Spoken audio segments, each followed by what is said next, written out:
Party start.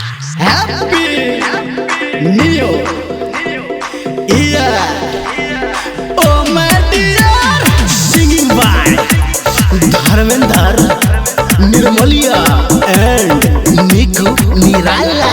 Kanchan Ibrahimpur मां Gayatri recording studio. ये छौरी ये गोरी, ये छौरी ये गोरी, मुँह किया तो हर छो तुम प्यार में गई तोरा प्यार में भगेलो हम निकम्मा। चुम्मा चुम्मा दो दे,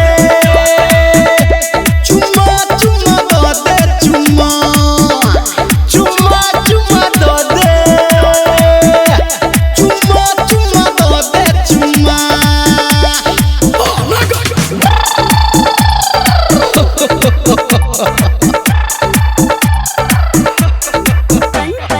कंचन इब्राहिमपुर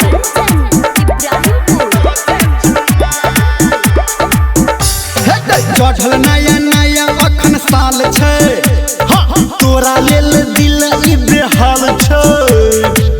कर जा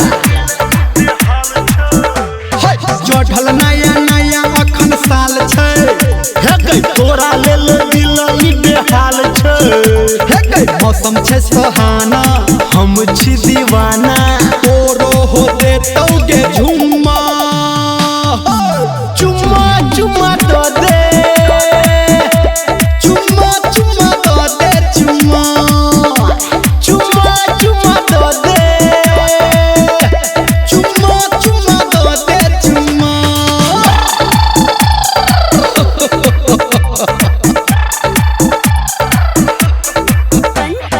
कंचन इब्राहिमपुर। अभी आप सुन रहे हैं सावरिया म्यूजिक। बड़े दिन से लागल हमर आस गे, मौका निक भेटल छै आना पास गे।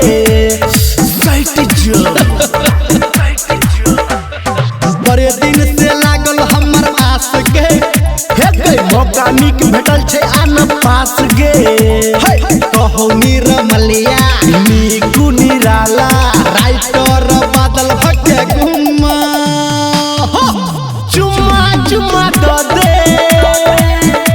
चुम्मा चुम्मा दो दे, चुम्मा चुम्मा चुम्मा दो दे, चुम्मा चुम्मा दो दे, चुम्मा। दो दे चुम्मा,